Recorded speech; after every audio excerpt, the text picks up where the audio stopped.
자, 오늘 성경은 본문 말씀은 마태복음 4장 1절에서 11절입니다. 자, 오늘 설교 제목은 금식의 의미가 되겠습니다. 오늘은 종교별 기독교, 유대교, 이슬람교, 불교에서 다 금식을 하고 있는데요. 어떤 의미로 금식을 하고 있는지 좀 살펴보도록 하겠습니다. 그리고 우리는 어떤 금식을 해야 될지 한번 생각해보는 시간을 갖도록 하겠습니다. 먼저 오늘의 질문을 드립니다. 여러분의 금식은 하시나요? 안 하시죠? 다이어트는 금식이 아닙니다.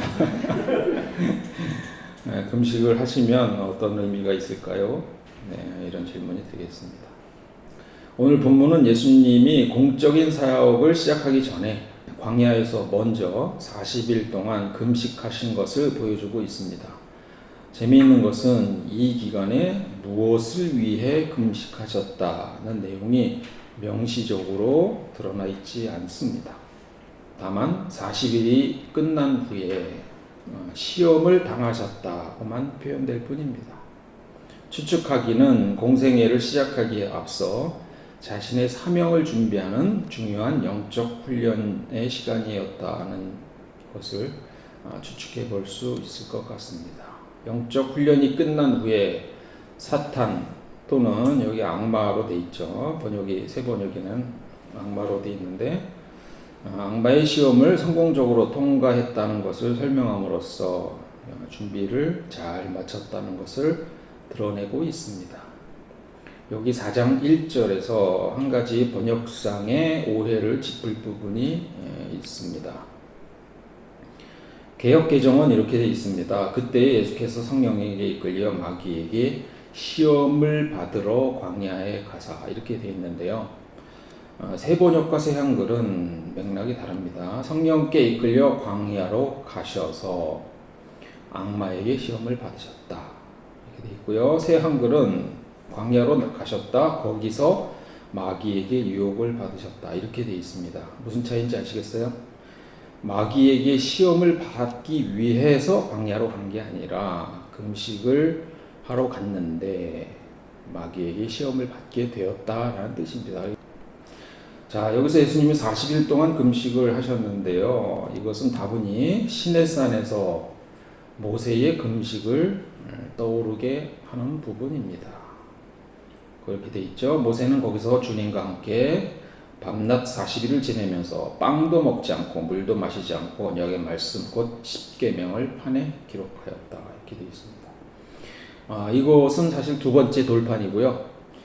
첫 번째 돌판 십계명이 쓰여진 돌판은 이스라엘 백성이 출애굽한 지 50일 만에 시내산에서 하나님께로 받았습니다. 이때도 모세는 40일을 밤낮으로 하나님과 함께 있었고 하나님께서 직접 그 돌판에 십계명을 새겨주셨습니다.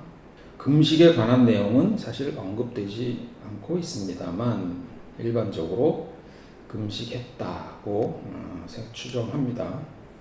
그런데 이 돌판은 곧 깨져버리고 말죠. 백성들이 금송아지를 만들어 우상숭배하는 것을 보고 크게 분노하여 그 돌판을 산 아래로 던져 깨트려 버립니다.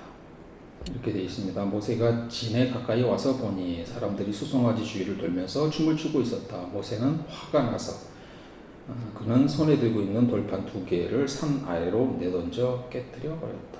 이 상황은 40일 동안 금식하며 하나님의 말씀을 받고 있었던 모세의 그런 태도와 극명히 대조됩니다. 모세는 금식을 통해 하나님께 온전히 집중하고 거룩한 율법을 받았지만 그 아래 백성들은 경건함과 하나님을 향한 믿음은 잊은 채 자신들의 욕망을 채우는 일에 몰두하고 있었습니다.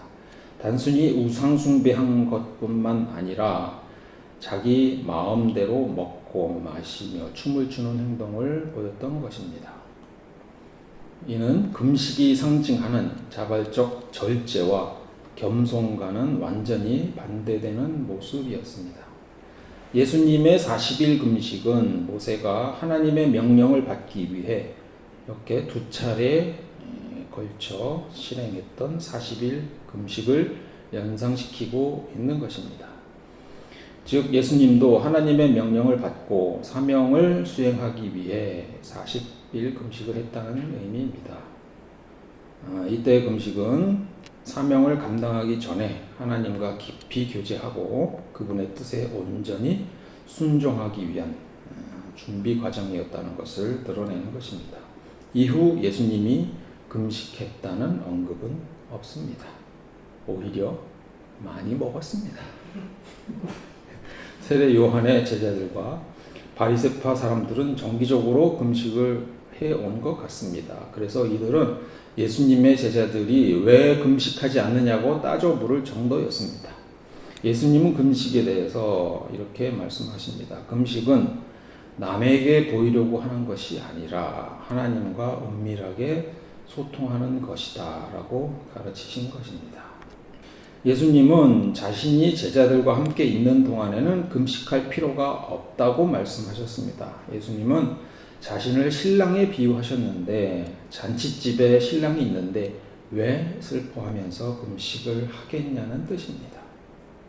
이처럼 초기 기독교에서 금식은 이 땅에 예수님이 안 계실 때 그분을 그리워하며 기도하는 것과 연결됩니다. 그분이 계실 때는 금식을 하지 않았지만 그분이 가시고 나서는 그분을 생각하시면서 금식을 한다는 얘기입니다. 그렇다면 바리새파 사람들을 비롯한 유대인들은 어떤 때에 정기적으로 금식했을까요? 유대인들은 회개, 애도 또는 중요한 역사적 사건을 기억하기 위해 정기적으로 금식을 했습니다. 두 가지 중요한 날이 있습니다. 하나는 욤키프루와 또 하나는 티샤 베아브입니다. 가장 중요한 금식은 큰 안식일이라고 부르는 욤키프루, 속죄일입니다. 이날은 성경에서 유일하게 명시된 금식일입니다. 레위기 23장에 보면 이렇게 되어 있습니다. 일곱째 달 열흘날은 속죄일이다. 너희는 이날에 거룩한 모임을 열고 고행하며, 세 번역에는 고행하며 이렇게 되어 있습니다. 또 29절에 고행하지 않는 사람은 누구든지 자기 백성에게 끊어지게 하여야 한다 이렇게 되어 있죠. 마지막에 32절에도 고행을 하여야 하는 날이다 라고 해서 그달 아흐렛 날 저녁부터 시작하여 다음 날 저녁까지, 그러니까 하루를 의미합니다. 유대력 시간으로 하루를 의미합니다. 아무 일도 하지 말고 쉬어야 한다 이렇게 되어 있는데, 자, 이 27절만 비교를 해보겠습니다. 개역개정은 위에는 고행하며, 세 번역은 이렇게 되어 있는데 개역개정은 스스로 괴롭게 하며 이렇게 번역을 하고 있고요. 새 한글은 자기 욕구를 억눌러야 한다 이렇게 번역을 하고 있습니다. 그러니까 조금 명확한 한 가지 뜻을 갖는 단어는 아니라고 보고요. 그런데 유대인들은 이것을 어떻게 해석합니까? 금식으로 해석해서 금식을 시행합니다. 속죄일에 행하는 속죄 예식, 이게 속죄일인데요. 욤키프루. 속죄 예식은 어떻게 하느냐? 레위기 16장에 자세히 기록이 되어 있습니다. 세 단계로 나눠지는데요. 하나는 대제사장 자신과 가족의 속죄가 있고요. 이스라엘 백성 전체의 속죄가 있고, 또 하나는 정결 예식과 번제를 하는 이런 세 개의 절차로 나눠집니다. 그래서 첫 번째 대제사장 자신과 가족의 속죄는 수송아지 한 마리를 속죄 제물로 바칩니다. 수송아지의 피를 가지고 지성소로 들어가고요. 이때가 1년에 단 한 번만 출입이 허락되는 엄숙한 시간이라는 얘기입니다. 이 지성소 안에서 언약궤에 덮인 속죄소에 피를 뿌려서 자신의 죄를 속죄를 합니다. 그리고 나서 이스라엘 백성의 속죄가 있는데요. 이것을 위해서 숫염소 2마리를 준비하고, 한 마리는 여호와를 위한 속죄제로 삼고 또 한 마리는 아사셀을 위한 염소로 정합니다. 아사셀을 위한 염소는 대제사장이 이 염소에게 두 손을 얹어서 이스라엘 백성의 모든 죄와 허물을 고백하고, 또 그렇게 되면 죄가 염소에게 전가되는 거죠. 그래서 염소를 사람이 없는 광야로 내보내는 것입니다. 그래서 이 염소가 백성의 죄를 짊어지고 죄가 가서 이제 완전히 사라졌음을 상징하는 것이 이 아사셀을 위한 염소라고 부릅니다. 그 다음에 마지막으로 정결 예식과 번제가 있는데요. 이 모든 절차가 끝난 후에 대제사장은 몸을 물로 씻고 원래 옷으로 다시 갈아입습니다. 그것이 하나님과의 관계가 완전히 회복되었음을 의미하는 것이라고 합니다. 현대 유대인들은 속죄 예식을 대신하여 기도, 회개, 그리고 자선 활동을 통해 이런 의식을 대신하고 있습니다.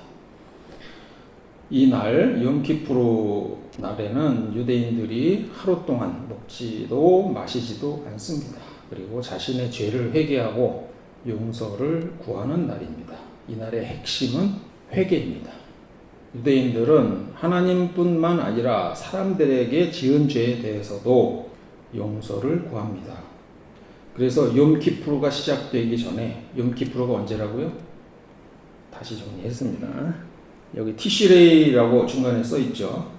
9, 10월에 해당하는 그 첫날이 유대력 민족의 새해예요. 민족 새해. 그 첫날을 로시 하샤나라고 부릅니다. 첫날, 그러니까 1월 1일에 해당하는 거예요. 그래서 10일이 욤키푸르가 되는데, 그러니까 욤키푸르가 10일이 되기 전에, 그러니까 로시 하샤나 1월 1일 유대력의 설날부터 욤키푸르까지 열흘입니다. 이 열흘 동안 용서를 구하는 기간을 가집니다. 이 기간을 뭐라고 하냐면 경외의 날들 또는 회개의 날들이라고 부르면서 사람들을 찾아다니면서 용서를 구하고 화해를 합니다. 그러니까 욤키푸르 당일에만 하나님께 용서를 구하는 기도와 뭐 이런 금식을 하는 게 아니라 그 전에 그 절차를 다 마치는 거예요. 이것은 이제 하나님께 용서받기 전에 사람에게 먼저 용서를 구해야 한다는 유대계의 중요한 가르침에 따른 절차가 되겠습니다. 그리고 이제 그날은 욤키푸르 날은 이제 다 인간 간의 그런 걸 정리했으니까 이제 하나님께 자신의 용서를 구하는 그런 날이 되겠습니다. 유대인에게 금식하는 또 다른 중요한 날이 있는데요. 여기 위에 써 있죠. 티샤베아브, 아부월 9일이라고 돼 있죠. 7, 8월 그 전전달입니다. 티샤베아브 9일이 되겠습니다. 이날은 유대력에서 가장 슬픈 날입니다. 기원전 586년 바빌로니아에 의해 성전이 처음 파괴됐고 서기 70년에 로마에 의해서 성전이 두 번째로 파괴가 됐죠. 이 두 가지 국가적 재앙이 정확히 같은 히브리 날짜라고 합니다. 이 재난들을 기념해서 유대인들은 금식을 합니다. 국가 공휴일은 아니지만 많은 종교적인 유대인들은 이 날을 엄격하게 지키며 사회 전반적으로 엄격한 분위기를 형성하고 있다고 합니다. 이 날은 주로 금식하고 애도하고 그래서 회당이나 예루살렘의 통곡의 벽에 모여 기도를 합니다. 이 통곡의 벽 뭔지 아시죠? 70년, AD 70년에 로마 티투스 장군이 성을 다 허물었는데 서쪽 벽의 일부를 남겨놨어요. 그걸 기념하려고 살짝 남겨놓은 거예요.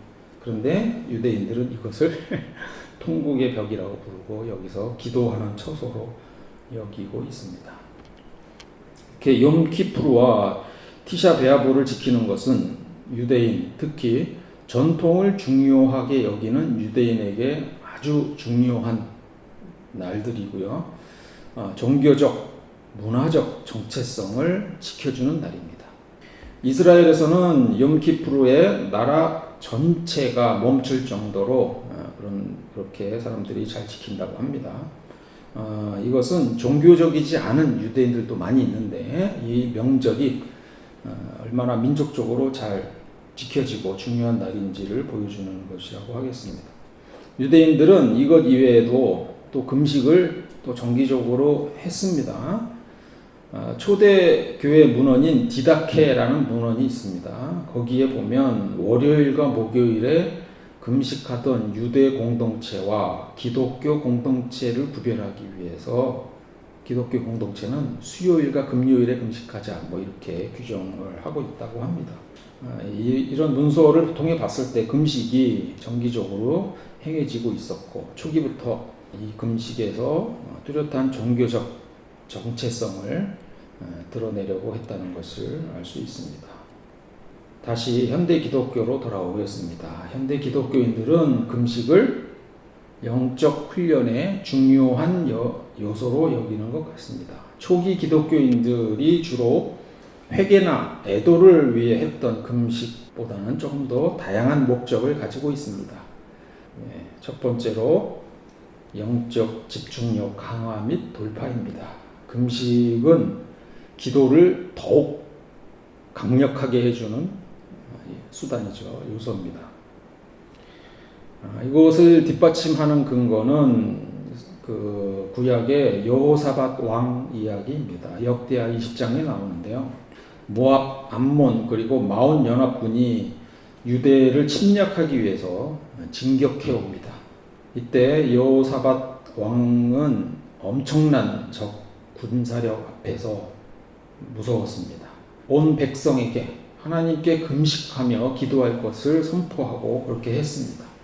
온 백성이 예루살렘 성전에 모여서 간절히 금식하고 기도했습니다. 하나님의 말씀을 믿은 여호사밧 왕은 그 다음날 군대를 끌고 나갔습니다. 그리고 군대 앞에서 찬양대를 세우고 하나님을 찬양하게 했습니다. 그들이 찬양을 시작하자 적들은 서로 공격하면서 스스로 무너졌다는 얘기입니다. 그 다음에 히스기야 왕의 금식 이야기도 많이 인용됩니다. 열왕기 하 19장, 이사야서 37장의 내용입니다. 강대국 아시리아의 왕 사네립이 유다를 침공하여 예루살렘을 포위한 적이 있습니다.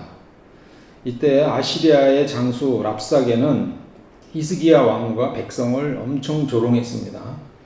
하나님이 그들을 구원하지 못할 것이라고 그렇게 조롱하고 위협했습니다. 히스기야는 하나님께 나아가 금식하고 기도했습니다. 히스기야의 간절한 기도에 하나님은 이사야 선지자를 통해 응답하셨습니다.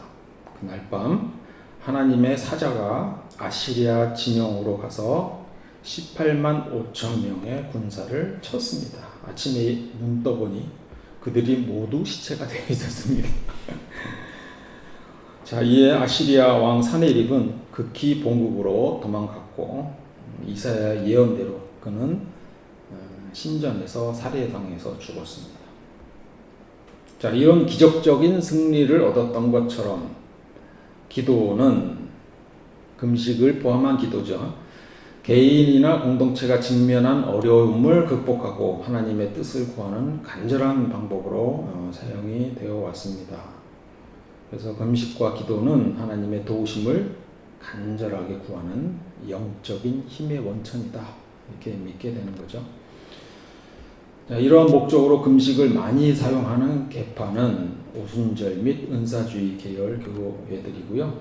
주의할 점은 장애물 돌파에 초점을 맞추는 복음주의의 금식은 때로 금식의 강도가 신의 응답을 강제할 수 있다는 거래적 관점에 가까워질 수 있다는 것을 조심하셔야 한다는 겁니다.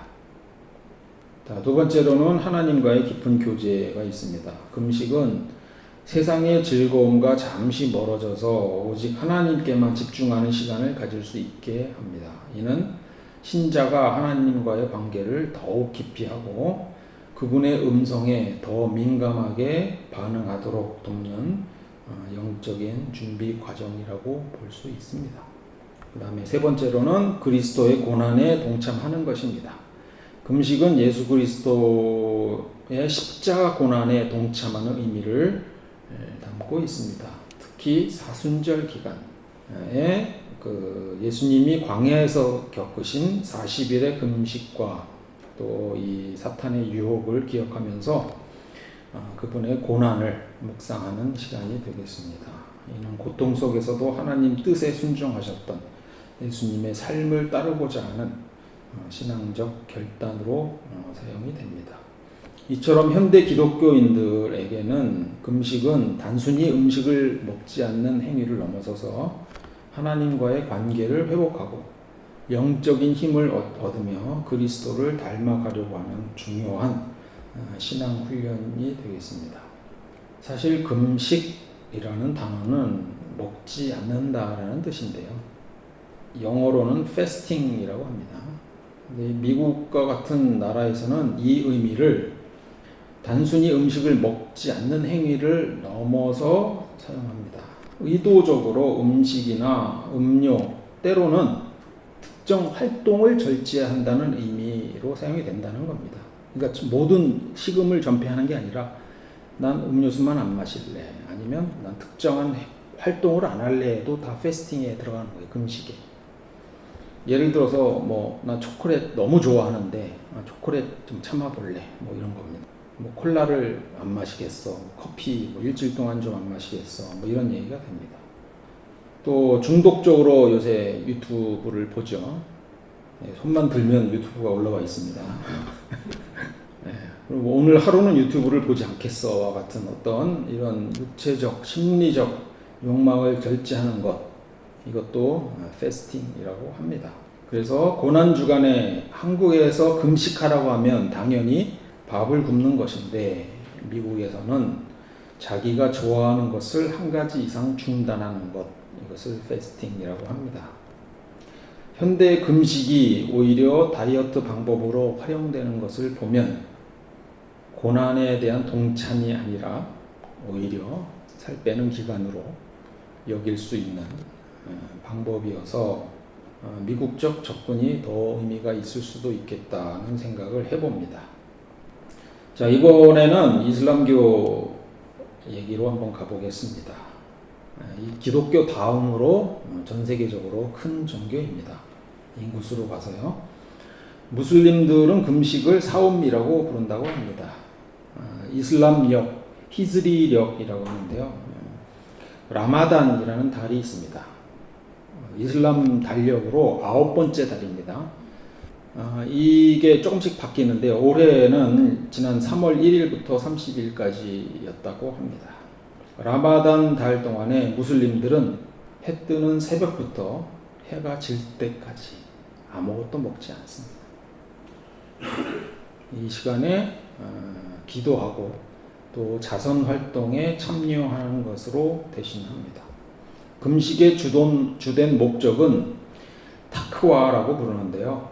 알라에 대한, 신에 대한 깊은 의식과 경외심, 그리고 어떤 욕망에 대한 자제심을 기르는 것입니다. 새벽부터 해질녘까지는 음식, 음료, 성관계 이런 기본적인 욕구를 자발적으로 절제하는 것이 하나님의 뜻에 대한 순종과 복종을 보여준다고 생각을 합니다.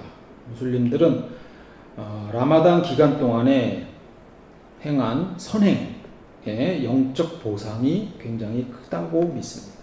그래서 금식을 통해 과거의 죄가 어느 정도 불태워진다, 없어진다 이렇게 생각하기 때문에 강력한 속죄의 수단으로 여깁니다. 그래서 금식의 중요한 사회적 의미는 가난하고 굶주린 사람들을 돕는 일에 참여하는 겁니다. 배고픔과 갈증을 직접 경험하면서 어려운 이웃의 고통을 공감하고 이를 통해서 자선 활동을 더 적극적으로 실천한다라는 얘기입니다. 금식은 해가 뜨면 시작이 되니까요. 그 전에 뭘 먹죠. 그걸 뭐라고 하면 수후루라고 부릅니다. 수후루부터. 그 다음에 해가 지면은 먹을 수 있으니까 이때 저녁 때 먹는 식사를 이프타르라고 부릅니다. 어떻게 되겠어요? 저녁에 많이 먹겠죠. 네, 보통 가족이나 모스크 공동체, 교회 공동체와 함께하는 행사라고 하는데요. 사실 그 모든 사람이 다 금식을 하는 건 아니고 건강상의 이유로 금식하지 못할 사람들 있잖아요. 병자라든지 노인이라든지 또 임신 중인 여성이라든지 어린이들 안 지켜도 됩니다. 다 먹어요. 그리고 금식일을 지키지 못할 수도 있습니다. 그러면 어떻게 하냐면 나중에 그 날짜를 보충해서 하루 더 하거나 아니면 자기가 못했으면 가난한 사람들에게 그 식사를 대신 제공하는 것으로 면제를 받습니다. 이들에게 있어서 금식은 신에 대한 복종뿐만 아니라 이웃과 함께하는 어떤 자선 활동의 의미가 굉장히 크다고 볼 수 있습니다. 이것은 기독교하고 유대교에서는 볼 수 없는 아주 독특한 점이라고 볼 수 있습니다. 자, 흥미롭게도 현대 라마단은 금식의 달임에도 불구하고 소비와 쇼핑을 포함한 경제 활동이 가장 활발한 시기입니다. 이것을 라마단의 역설이라고 합니다. 이것은 금식의 본래 목적인 검소하고 절제된 삶과 현대 소비주의 사이에서의 어떤 갈등, 충돌이 일어난다는 얘기죠. 특히 사람들은 해가 진 후에 먹는 이프타르, 이때 음식 소비가 굉장히 늘어난다고 합니다. 그 다음에 호텔이나 식당에서, 많은 호텔과 식당에서 라마단 기간에만 특별한 라마단 뷔페가 운영이 되고 밤늦게까지 대규모 음식 시장도 열린다고 합니다. 그러니까 한쪽의 욕망을 줄이니까 다른 쪽에서 그 욕망을 해결하려는 또 욕구가 또 엄청 커진다는 것을 알 수가 있습니다. 자, 유대교와 마찬가지로 이 금식은 이슬람교 민족 또는 무슬림의 정체성을 강화하는 굉장히 중요한 행사입니다. 불교 얘기로 넘어가겠습니다. 자, 불교에서의 금식은 오후 불식이라고 합니다. 원래. 그러니까 정오 이후에는 음식을 먹지 않는다라는 뜻입니다. 이는 부처가 직접 율장을 제정했다고 합니다. 율장이라는 것은 그 지켜야 할 규율과 규칙을 모아놓은 경전입니다. 이것은 특정 목적을 위한 일시적인 금식이 아니라 출가한 승려와 비구니들이 지켜야 할 평생의 규율이었습니다. 본래 관행은 그 매일 탁발 아시죠? 탁발을 통해서 얻은 식사를 하루 한 끼만 먹는 일중식이었습니다. 근데 이 금식의 목적은 죄를 씻거나 자신을 괴롭게 하는 행위가 아닙니다. 굉장히 현실적이고 심리적인데요. 고통의 원인, 이걸 욕망이라고 봤습니다. 이것을 줄이고자 하는 것이 목표가 됩니다. 하루 한 끼 식사는 삶을 단순하게 만들 수 있고 음식을 준비하는 시간을 줄여서 명상에 더 집중하게 할 수 있다는 겁니다. 지나친 고행과 방종을 모두 피하는, 너무 안 먹거나 너무 많이 먹거나 그 사이를 선택한다는 거죠. 이런 중도를 실천하는 방법이라고 여깁니다. 음식을 절제함으로써 수행자는 자신의 욕망과 직접 마주하게 됩니다. 이러한 수행은 감각적인 욕심을 조금 약화시키고 줄이고 만족과 절제를 하도록 그런 상태를 하도록 하는 데 목적이 있다고 합니다. 불교가 옛날 얘기인데요. 그래서 이제 그러다가 중국, 한국, 일본 쪽으로 이렇게 전파됐죠. 이것을 북방 불교라고 하는데요. 이 북방 불교 쪽에서는 이 엄격한 규칙을 지키기 어려워졌습니다. 왜냐하면 하루 일하지 않으면 하루 먹지 않는다라는 이런 그 선불교 수행 방식이 나타나면서 였다고 합니다. 왜냐하면 일을 해야 하기 때문에 체력이 필요하죠. 그래서 저녁 식사가 허용되었습니다. 이것은 단순히 즐거움을 위한 음식이 아니라 수행을 계속하기 위해 몸의 건강을 유지하기 위해서인데요. 이것을 약석이라고 정의하였습니다. 약석이 뭐냐면 그 승려들이 허기와 추위를 이겨내려고 따뜻하게 데운 돌을 배 위에 얹고 잔 그 돌, 그걸 약석이라고 하는데 이런 음식도 그런 차원에서 본다는 얘기입니다. 자, 이러한 변화는 규칙을 원래 처음에 오불식으로 시작을 했지만 그 규칙을 그대로 따른다기보다는 절제라는 본래의 정신을 더 중요하게 여겼다는 것을 알 수 있습니다. 불교의 이러한 채소 소비와 살아있는 것을 해치지 않는다라는 불살생의 원칙은 현대의 환경 및 윤리운동으로 연결이 됩니다. 오후 불식의 정신은 오늘날의 마음 챙김 식사, 채식주의, 소비 줄이기 등의 운동으로 나타나고 있고요. 특히 음식을 남기지 않고 감사히 먹자는 빈그릇 운동은 불교의 가르침을 직접 실천하는 예가 되겠습니다.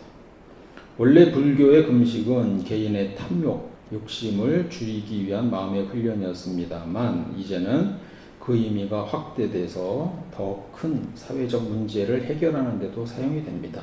지나친 소비가 기후 위기를 초래한다는 현대사회의 문제에 대처하기 위해서 소비를 줄이자는 운동, 또 개인의 탐욕을 줄이는 이런 불교의 정신이 인류 전체의 문제를 해결하는 행동으로 확장되고 있다는 것입니다. 개인의 내면적 노력이 환경 파괴라는 집단적 문제를 해결하는 데 영향을 미치고 있는 것입니다. 자, 정리를 좀 해보겠습니다. 오늘 우리는 기독교뿐 아니라 유대교, 이슬람교, 불교에 이르기까지 다양한 종교에서 금식이 어떻게 해석되고 실천되고 있는지 살펴보았습니다.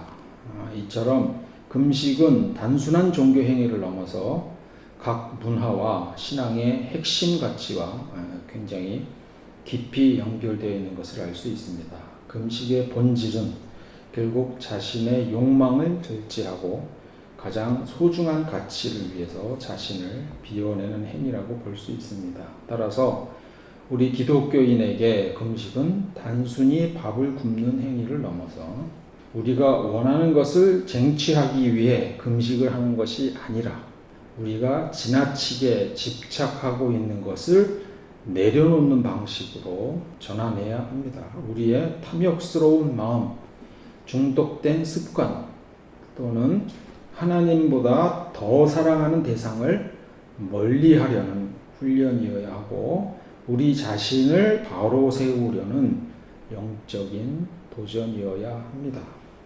예수님께서 광야에서 40일 금식으로 사명을 준비하셨고 유대인들이 역사적 비극을 기억하며 금식했듯이 우리의 삶도 중요한 순간마다 그리고 매일의 삶 속에서 진정한 금식의 의미를 실천해야 할 것 같습니다. 기독교인에게 진정한 금식의 의미란 우리가 세상에 집착하고 있는 것을 끊어내고 하나님과 더 깊이 교제하는 것입니다. 금식의 의미가 이슬람교에서는 이웃에 대한 사랑의 실천을 포함하는 것과 같이 우리의 금식도 우리만을 위한 것이 아니라 모두를 위한 것이기를 바랍니다. 이제 우리는 어떤 금식으로 우리의 욕망을 자제할 것인지를 정하고 실천해야 할 것입니다. 저 같은 경우는 유튜브 중독입니다. 그래서 이것을 좀 줄여보려고 설교 준비하면서 좀 마음을 먹었습니다. 불교의 오후 불식, 오후 내내 유튜브를 안 하는 건 좀 어려울 것 같고 저는 오전 불식으로 좀 바꿔보도록 하겠습니다. 유튜브는 오후에만 보는 걸로. 여러분은 어떤 금식으로 여러분을 얽매고 있는 그런 중독적인 늪에서 벗어나시겠습니까? 네, 오늘 오후에 한번 토론해 보겠습니다. 기도하시겠습니다. 하나님 아버지, 오늘 말씀을 통해 금식의 여러 가지 의미를 깨닫게 하시니 감사드립니다. 우리가 우리의 뜻을 이루기 위해 하나님을 강요하는 수단으로 금식을 사용하지 않게 하옵소서. 오히려 예수님께서 광야에서 40일 금식으로 사명을 준비하셨듯이 금식을 통해 하나님과의 교제를 깊게 하고 온전히 주님의 뜻에 순종하는 훈련이 되게 하여 주옵소서. 우리의 삶을 얽매고 있는 중독과 욕심의 굴레에서 벗어나게 하시고 세상의 쾌락이 아닌 하나님의 말씀으로만 살아가도록 하옵소서. 나의 죄를 돌아보게 하시고 우리의 탐욕을 자제하게 하시고 주변의 어려운 이웃을 돌아보는 사랑의 실천이 되게 하옵소서. 우리의 금식이 결국 우리 자신만을 위한 것이 아니라 하나님과 세상을 향한 온전한 사랑의 표현이 되게 하여 주옵소서. 이 모든 말씀 예수님 이름으로 기도드립니다.